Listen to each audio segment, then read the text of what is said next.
Justice is inevitable. And our responsibility, even if we have the smallest of means, is to resist oppression everywhere.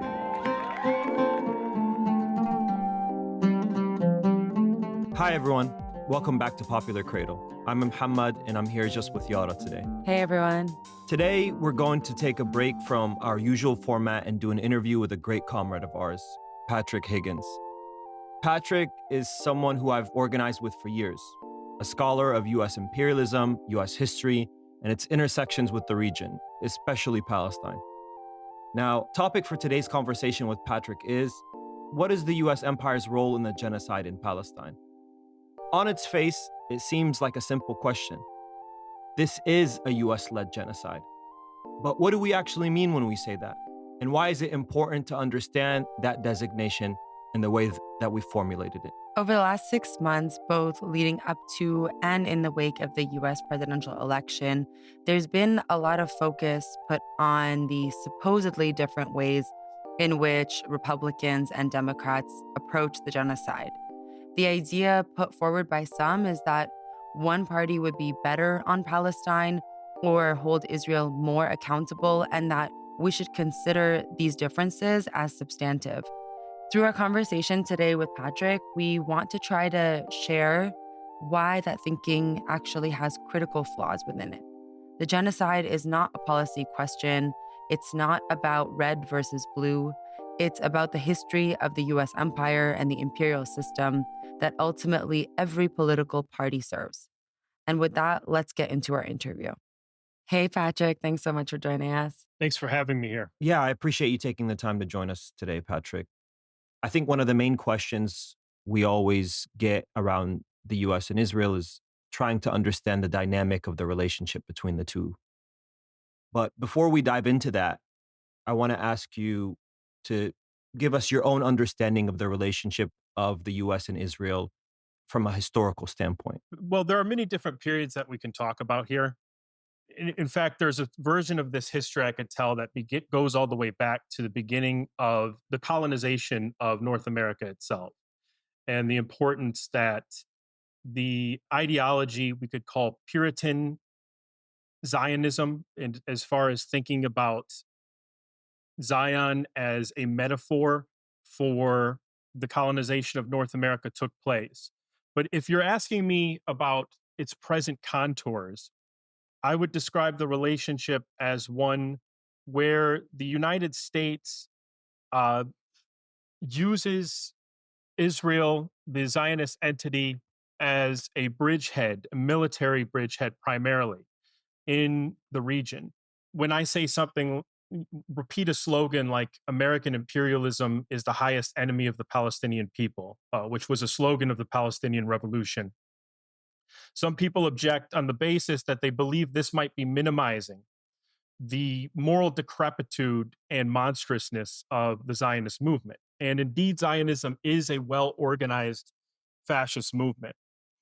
But I understand the Zionist movement as an organic part of the totality of American imperialism, or as one of the Palestinian revolutionary organizations, the Democratic Front for the Liberation of Palestine, theorized, organically linked with imperialism, one time with British imperialism at the high mark of the British Empire in pre-World War II world, and then after World War II, organically linked with American imperialism. Now, this is a theorization of the structural relationship between US imperialism and Zionism.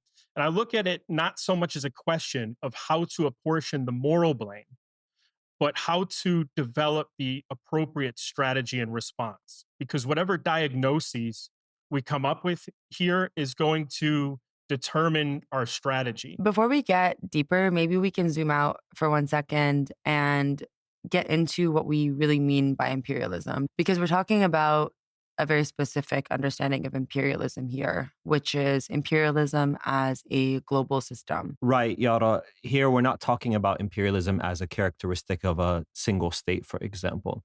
It's about describing essentially what is a class division, but on a nation state level. Sometimes this is described by some scholars as a core periphery dynamic, where there's a set of countries or there's a set of states that have a concentration of capital, namely finance capital, that they then utilize in conjunction with their military to essentially extract value, wealth out of the peripheral states. Yeah, and imperialism as a world system requires that relationship between the economic and the military.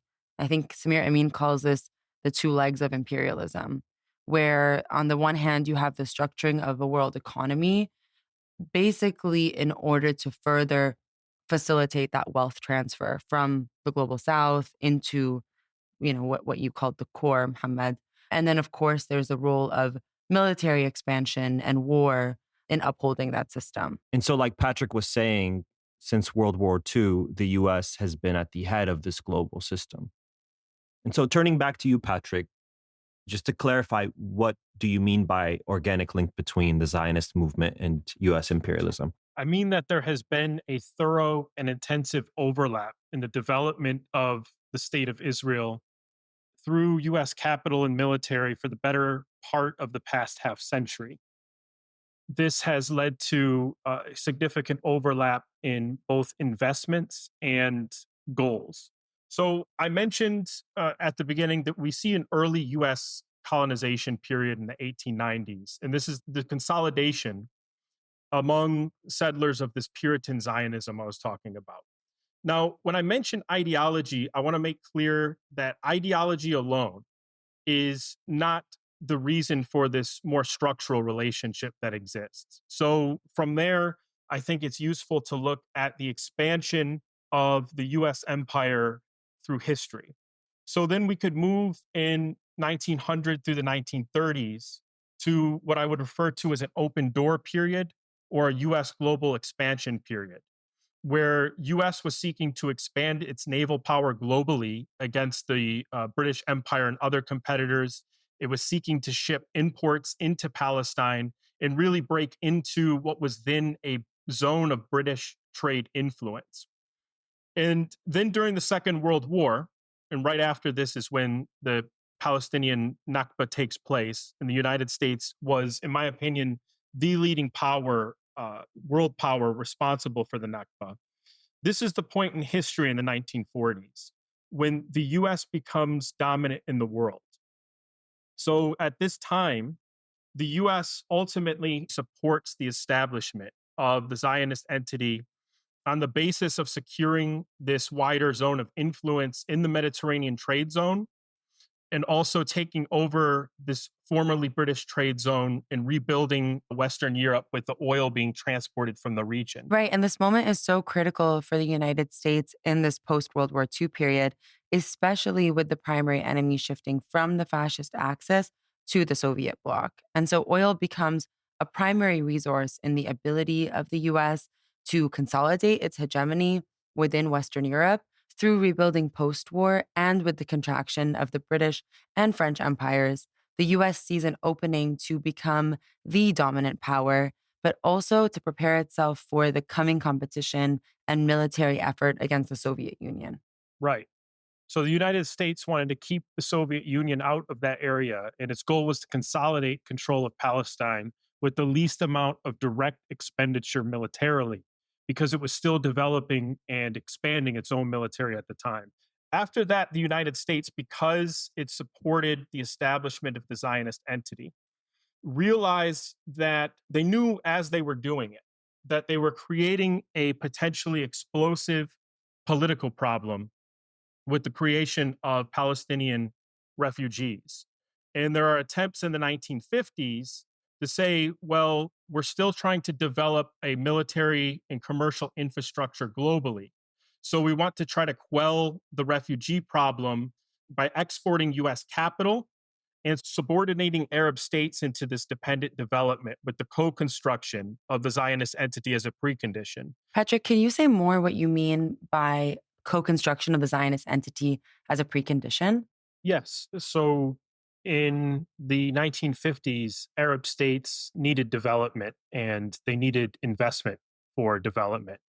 And US corporations, before they were willing to invest in that development of, let's say, irrigation systems, would require as a precondition of that investment that some resources, especially water, be diverted from those Arab lands into the construction and development of the state of Israel.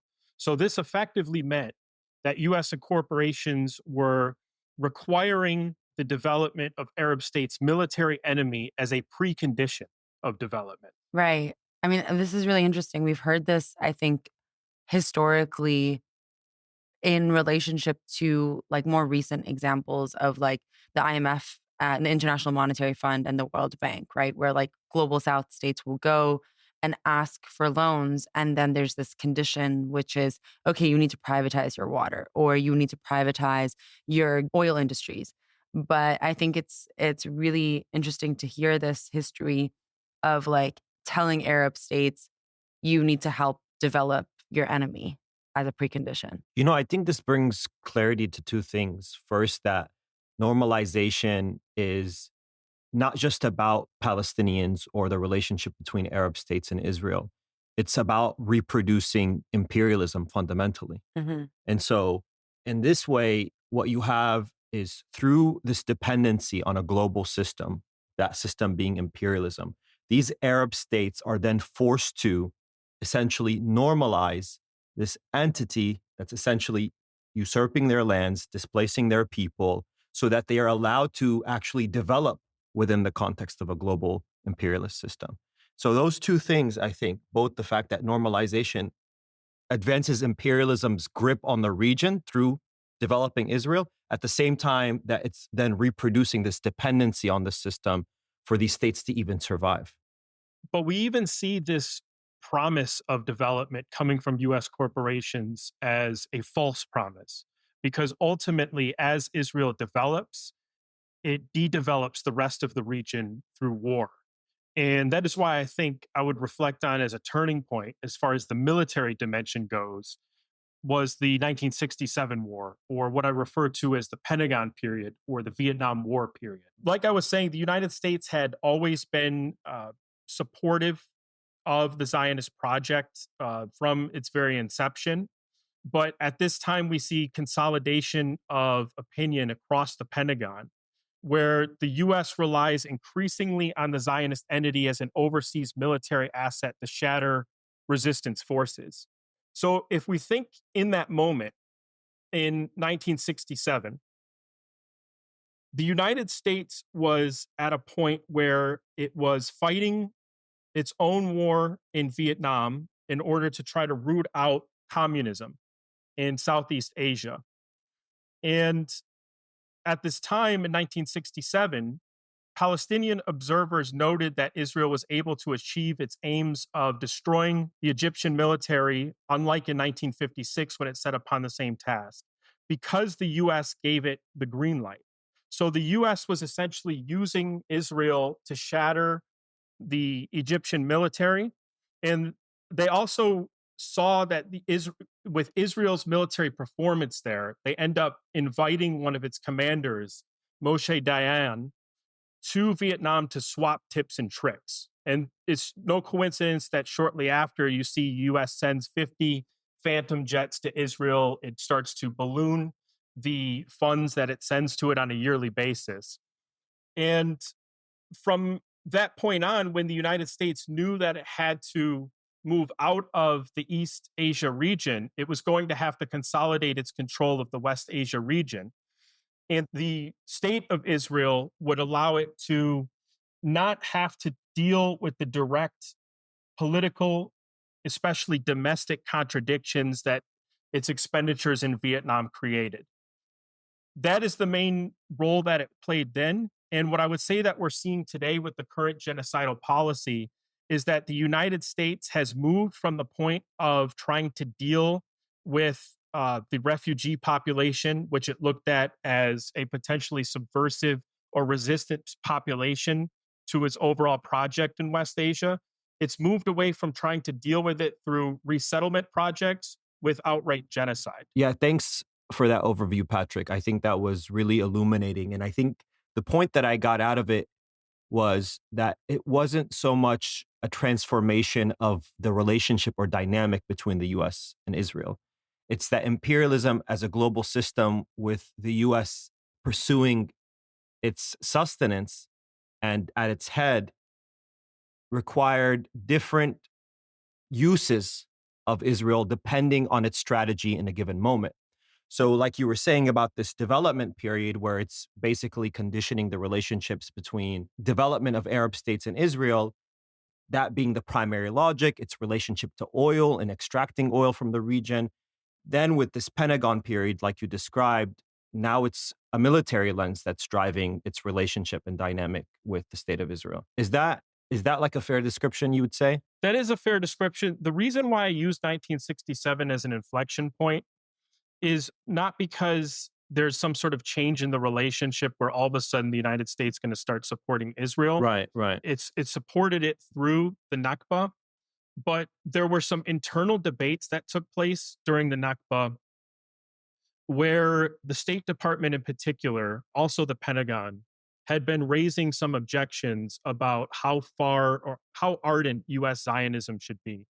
So at that time, the State Department was objecting on the grounds to say, well, it might undermine our own imperial infrastructure in the region if we give, for instance, the Negev to the Zionist entity. We wanted access to the Suez through the Negev ourselves. Right. The Pentagon had its own objections where they said the creation of this refugee problem might lead to a situation where we have to extend our military ourselves with US troops into the region to put down the Arab nationalist and Palestinian nationalist resistors by force. So those were the two bases of objections and the nature of the argument. And the reason I bring up 1967, this is when they see the military performance of Israel, and everybody says, well, these previous concerns we had about Israel undermining our own imperial infrastructure were overstated, that actually it meets these needs quite well. Right. Right. And we've already said that the system of empire needs both an economic and military structure in order to advance itself. And that's, I think, one of the critical roles that Israel plays in the region, right?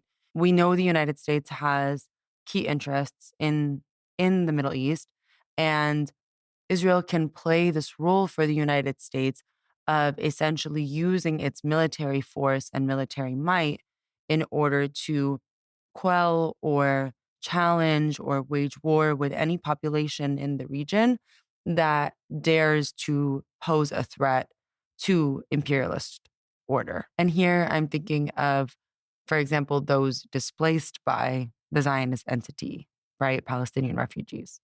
Yes. And if we want to focus a little bit on 67 for a moment, the United States makes this switch to a more overt support for the state of Israel, but it's also trying to figure out how to address this Palestinian refugee problem without having to expend too much on war while it's fighting on another front, the Vietnam War. I'll give just a quick example. In July of 1967, 1 month after the war concluded, the Pentagon sets up a operation called the Near East South Asia Center for Strategic Studies, or NASA. And the idea was to create proposals for quote unquote refugee absorption in Jordan. And it received donor money or funds from something called Need Incorporated. Its offices and directors was essentially a who's who of US industry, finance, politics, and even academia. So Dwight Eisenhower was honorary chairman. James Lennon, who was the president of Time Incorporated, was president and chairman of the board.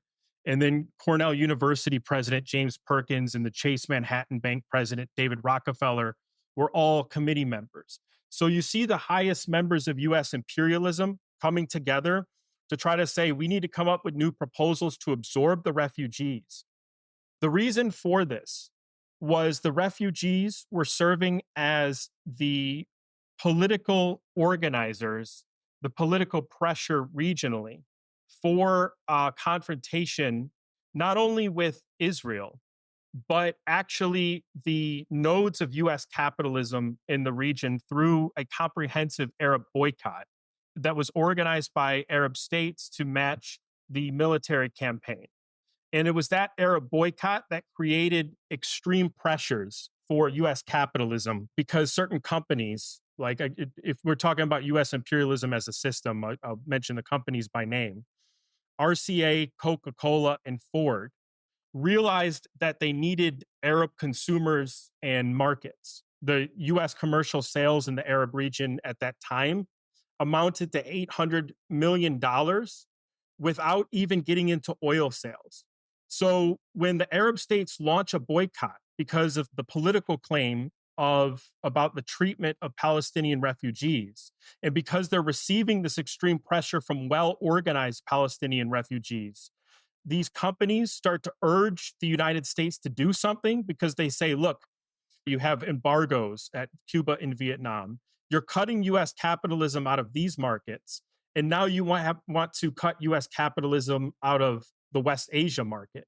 So they saw at this moment in 1967 that West Asia was critical to the profits of US imperialism and that it could not deal on a long-term basis with an organized resistance along the lines of both economic boycott and sustained military pressure. And I think, Patrick, we still see Palestinian refugees playing this role in the present day, right? Like we see even now the way that Palestinian refugees continue to be a revolutionary force, but also like a force that's agitating within neighboring Arab nations on questions of imperialism, on normalization, the way in which Arab states relate to or engage with not only Israel, but also the United States. So I think that this gives us a really good overview of like how we can understand the role of this US-Israel relationship.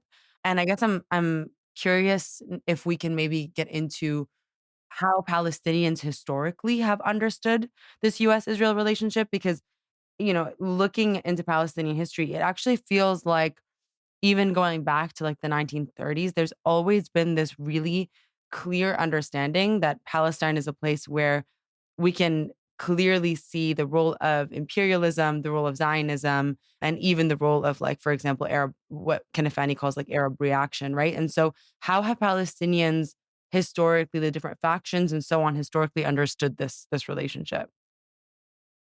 That's an excellent question. So I think when it comes to analyzing American imperialism, I oftentimes tell people, look, before you read any secondary sources on the existence of US imperialism in Palestine, please go to read the Popular Front, PFLP's the strategy to liberate Palestine from 1969, because on the basis of the question, who are our enemies, who are our friends, they talk about these are the four principal enemies of the Palestinian revolution.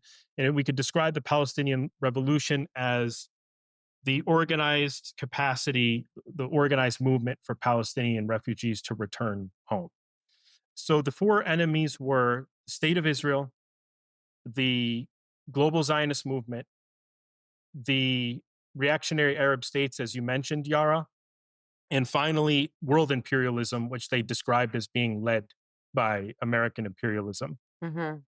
These four forces, they say that each of them are linked with each other. So you don't have the same enemy force if you try to delink or section off one of these four components, but it's actually the totality that you're facing. So in that relationship, they say the highest force, the force behind all of them, is that of world imperialism.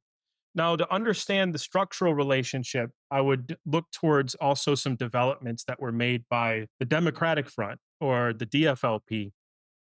They said, look, in 1967, unlike in 1956, and just for your listeners, 1956, I'm referring to the Suez Canal crisis. This is when Nasser decides to nationalize the Suez Canal, and Israel invades Egypt and is followed shortly by the British and the French.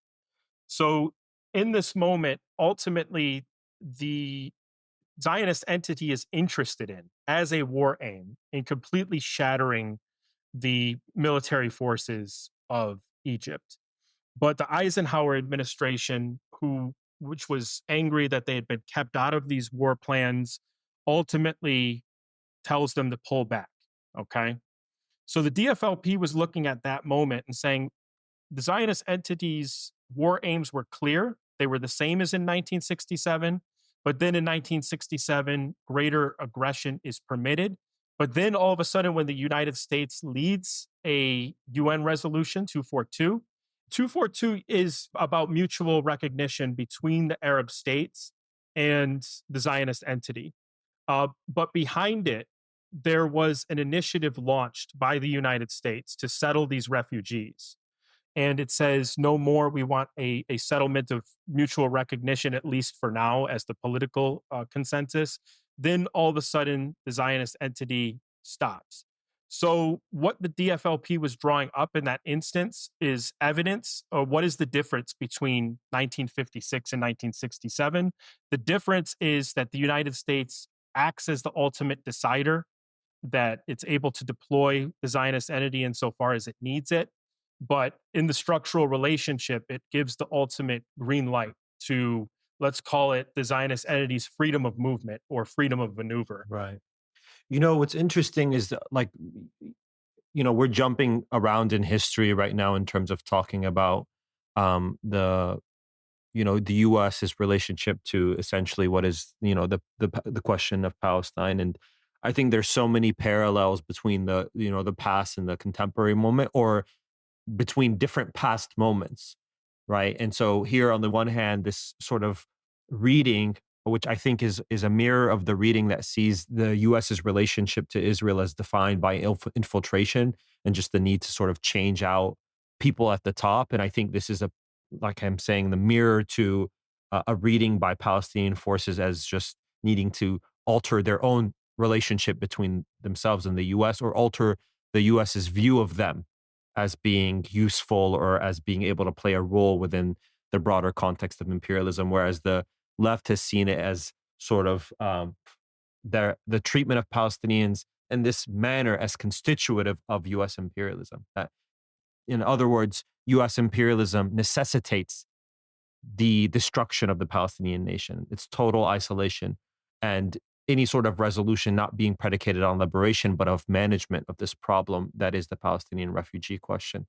Now, I wanna talk about that parallel also in relationship to the sort of way you assessed 1956 Suez crisis in the US and how it positioned itself in relationship to that, or when the way it positioned itself to 67, for example, and how the US, at various points in time, and people cite to this, sort of reined in Israel, whether it was the Reagan administration reigning in Israel and Lebanon at some point, or, in past moments, placing ceilings on their conduct, versus the way that the Biden administration responded to this genocide. It appears inconsistent, right? It seems like, well, wait a minute, and I think a lot of pro-Palestine people will like to point to the hypocrisy, like, oh, look, Biden can't reign in Israel, or Biden has chosen to give free reign in a way that past administrations haven't, as though there's some inconsistency or hypocrisy in that, as opposed to an understanding of strategic differences based on a moment. Yeah, and I think this is made really clear just this past summer when Netanyahu was invited to Congress to speak on the House floor, a speech where I want to say there were over 30 moments where Congress was clapping, many of which were standing ovations. And during the course of the speech, I mean, Netanyahu makes it really clear that they need more weapons in order to finish this war, and that this war isn't Israel's war alone, but that actually it's the United States' war.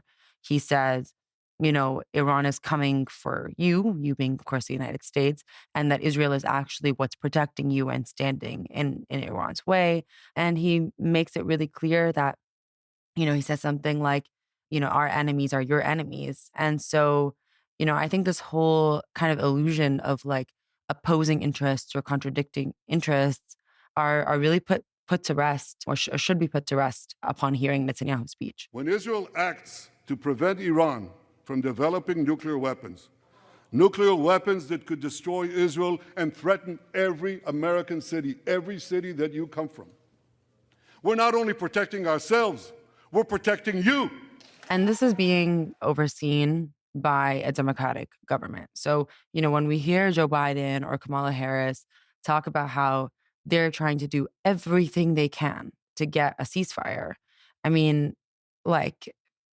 if by everything do they mean bringing a war criminal to Congress and allowing him to speak, or sending billions and billions of dollars consistently of weapons and aid to Israel, I mean, in that case, we can say, sure, they're doing everything not to end the genocide, but actually to advance it. And in fact, I would argue that a large pillar of the Biden-Harris administration's strategy here is to buy as much time as possible, to allow the genocide to get as far as it can get, while forestalling any kind of crisis where the cons outweigh the pros for them by using holding tactics and euphemism.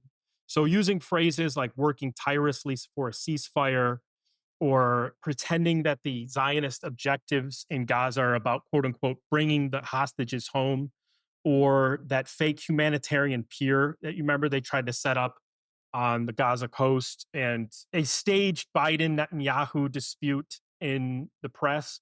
All of these are holding tactics and euphemisms to allow the Zionist entity to eliminate as much of the Gaza population as they can, starting with that North Buffer Zone, before they feel their crisis can't hold any longer, domestically or internationally. Right.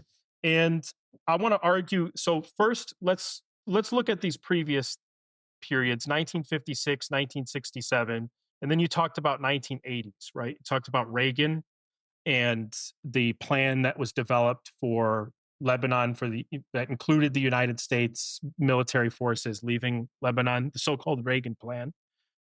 There was a different international situation in each. I was outlining some of the specifics of 1967, but if we dwell on that moment for a second, in 1967, what was the United States doing in Vietnam? It was pursuing policies that are similar in many ways to its policies in Gaza now. That is techno-chemical destruction or inferno from above, enveloping entire populations.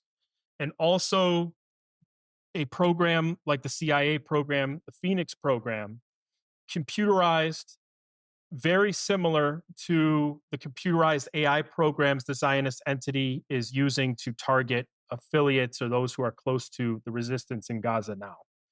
So what this tells us is that this has always been part of the US imperialism's repertoire that it pursues when it sees necessary, when it sees fit. Whether like itself does it or whether it does it through a prop. Exactly. And right now, I'd say the reason why it's prioritizing a genocide in Gaza comes down to October 7th. That what you had in that situation was a successful resistance operation that demonstrates their chief military asset in the region, Israel's vulnerability.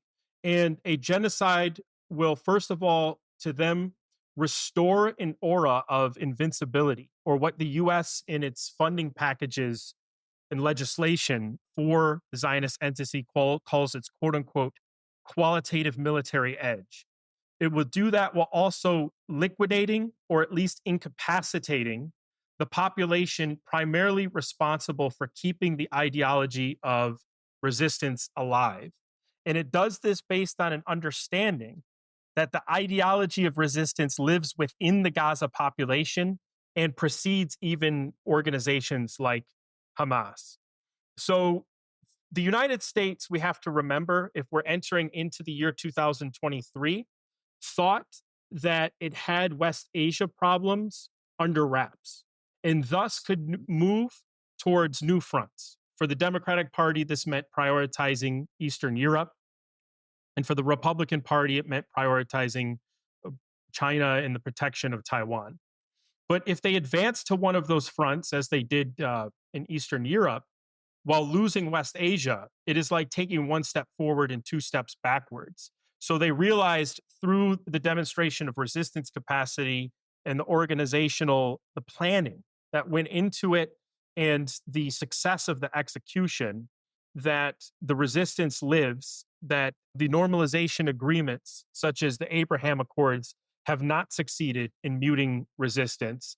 And therefore, they have a problem on their hands. So they go back to West Asia and double down and try to destroy resistance by destroying the population itself in Gaza. Right. I think that's a really good point, Patrick. I've been hearing this for the last year, these kinds of conversations around how October 7th was not just about Palestine, but it was also a moment that challenged US led imperialism.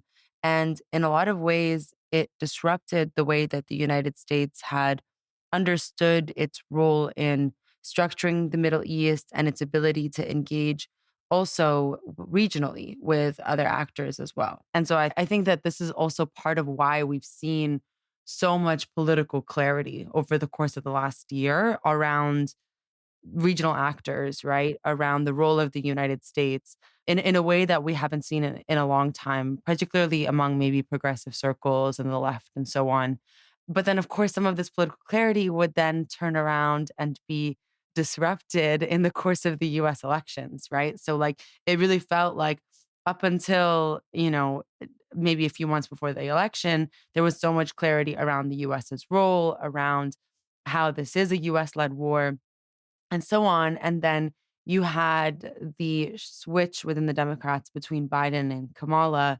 And all of a sudden, it felt like discourse kind of reshifted again. And there was this really strange attempt to try to separate domestic policy from foreign policy, right? So, like, this idea that, like, Kamala would actually be better on domestic policy and both are equally bad on foreign policy, right? And so I guess I wanted to ask you, thinking about this more structural understanding of US led imperialism, what does like how can we understand or potentially, reject this separation between the domestic and the foreign, as two separate things and as like policy decisions that voters make when deciding whether to vote for genocide or not, like this kind of narrative that we were getting around the election. Yeah, I've had conversations, that very conversation you're describing with people, and I can tell you now what I argued against them. But what I pointed out was, if you actually follow the development on the ground day by day in Gaza, you see that the strikes that are carried out in Gaza against the general population are not, as so often the adjective that is delivered is indiscriminate. Okay, this is indiscriminate. This is another euphemism that is used in order to give people who were trying to support Kamala a level of plausible deniability, just like collateral damage. Essentially, the Zionist entities going into Gaza, and it is carrying out this bombing campaign to try to target Hamas, and it sometimes misses and creates another one of these euphemisms, a humanitarian situation, as I think Harris described it. So a crisis, yeah, exactly. But what we see by following it day by day is that we see these strikes are very deliberate. In fact, just to mention as a piece of evidence, in November of 2023, there was an article that came out in Politico where they reported the United States was providing the Zionist entity all of these locations of aid sites, of hospitals, of mosques, what we would call a Marxist theory, centers of social reproduction. Okay. It was providing these pinpoint GPS locations. And Politico, I consider this a piece of disinformation, because Politico essentially says they're providing it so the Zionist entity or Israel would not hit them in their targeting. But for some reason, Israel keeps hitting them. And they're presenting it as if this was an attempt by the Biden administration to avoid this problem. But actually, if we got rid of their narrative spin on this, if we just said we're only looking at the fact sheet, we're not looking at Politico's description of their intent. We're only looking at what they're doing and what the pattern is.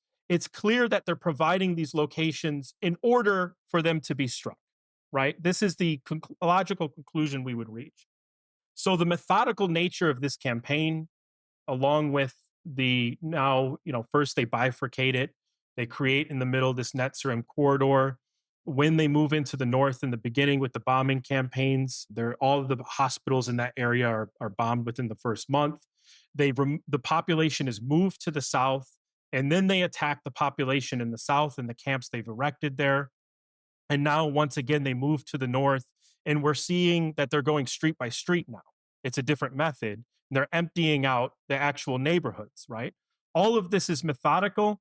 It is done with sophisticated technology, just like IBM programs were used during the Nazi German Holocaust. IBM programs were used to follow and track population and organize them during the Phoenix program in Vietnam.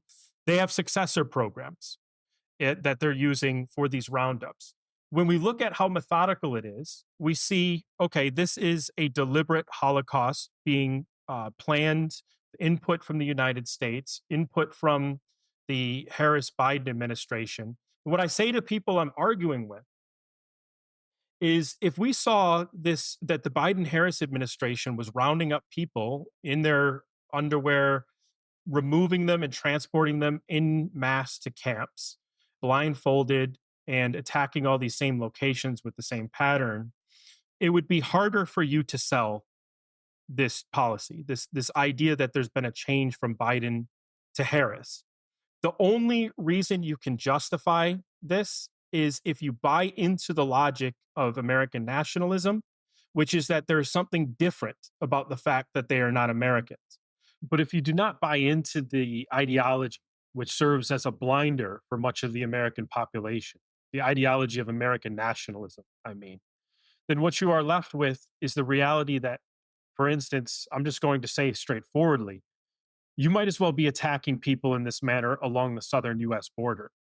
And those people in Gaza are my people, okay? Because I don't believe in this ideology of US nationalism. So once you are pursuing a policy of Holocaust, you've already brought about the worst feature of fascism.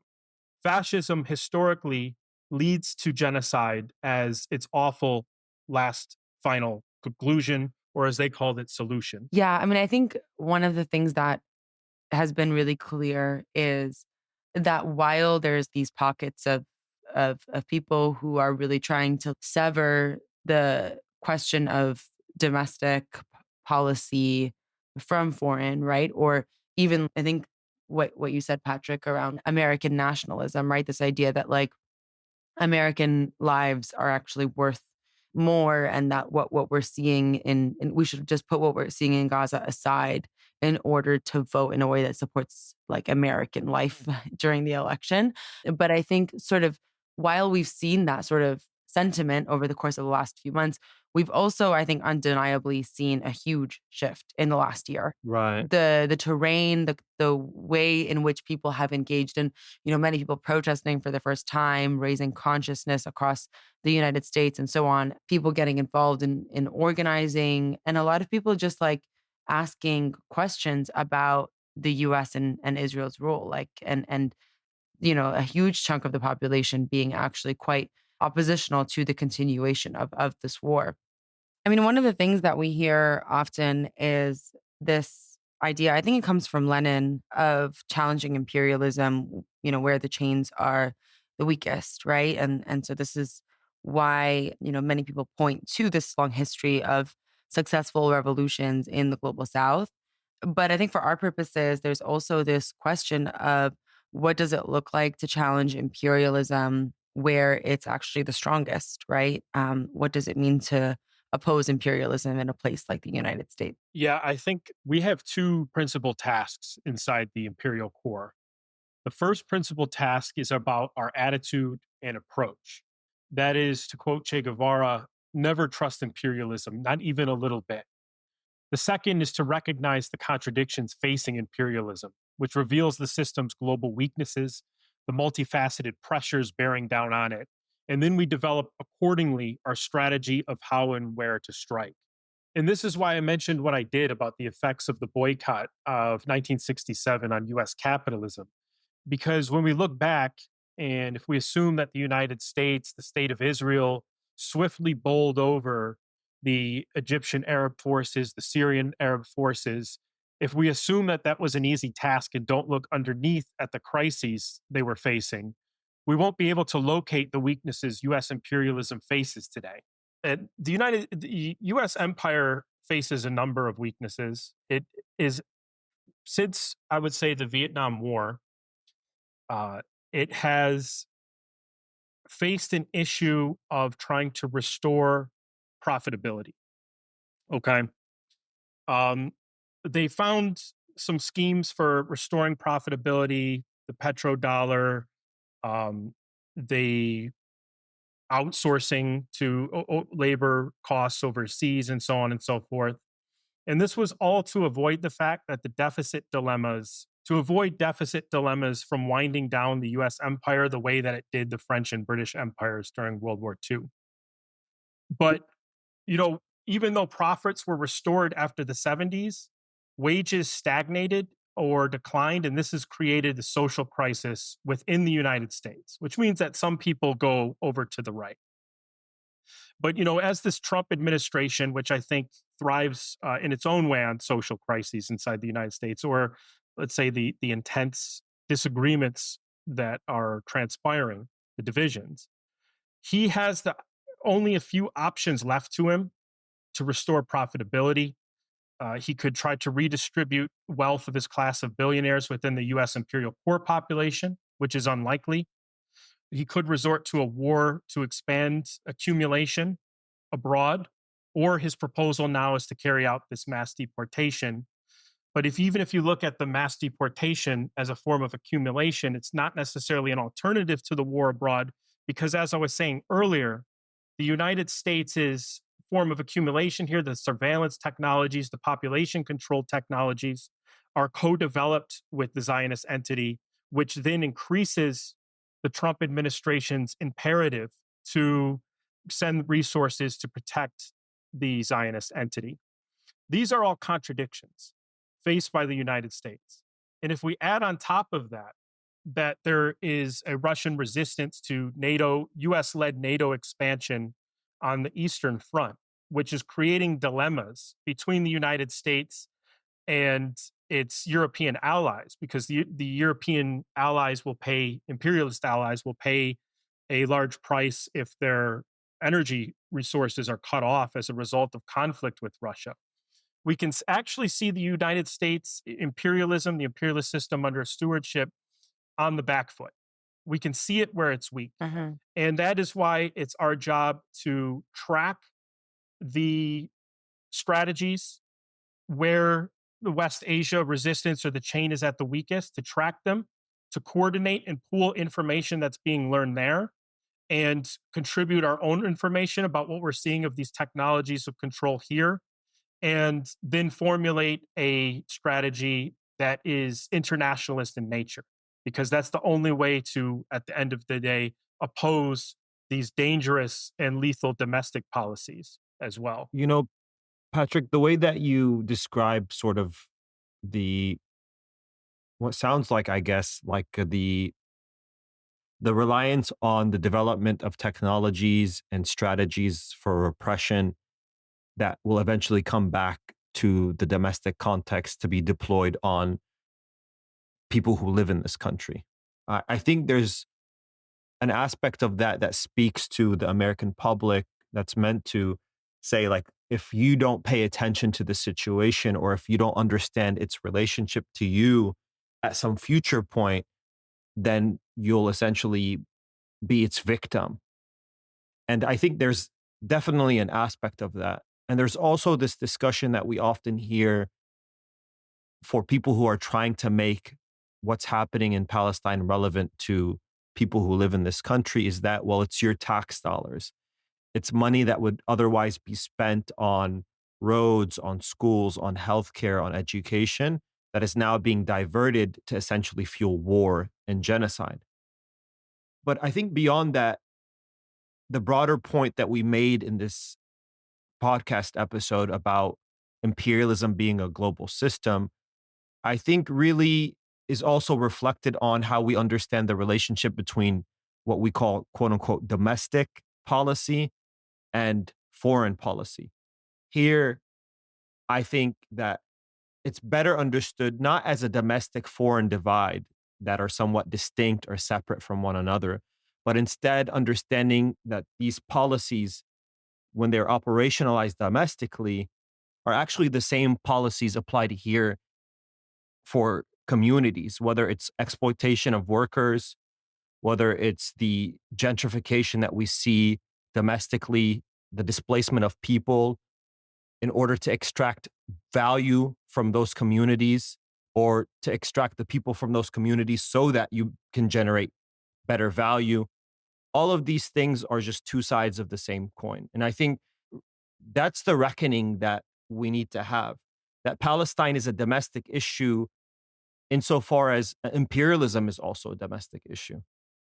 And I'm hoping that through this episode, we've been able to shed a little bit more clarity on that. I think what you're pointing out, Mohammed, is like this ideological reckoning, right? Like coming to the understanding that we have more in common with the people of Gaza than we do with these, politicians who are speaking to us from their podiums and standing up to clap for a war criminal, or these, you know, corporations that are exploiting people not only within the United States, but also all across the global South.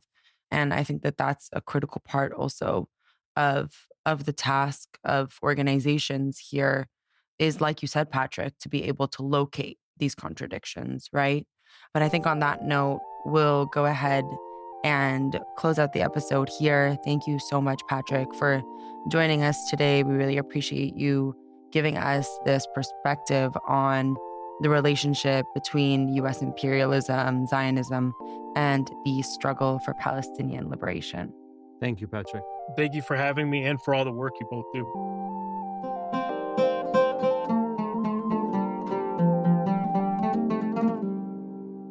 Popular Cradle is made in partnership with the Palestinian Youth Movement. Thank you to the many people who contributed to the making of this episode. Our editor is Soraya Shockley.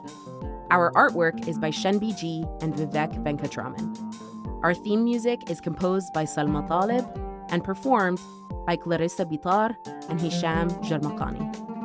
Follow, like, and subscribe to us on social media at Popular Cradle. That's YouTube, Twitter, and Instagram at Popular Cradle.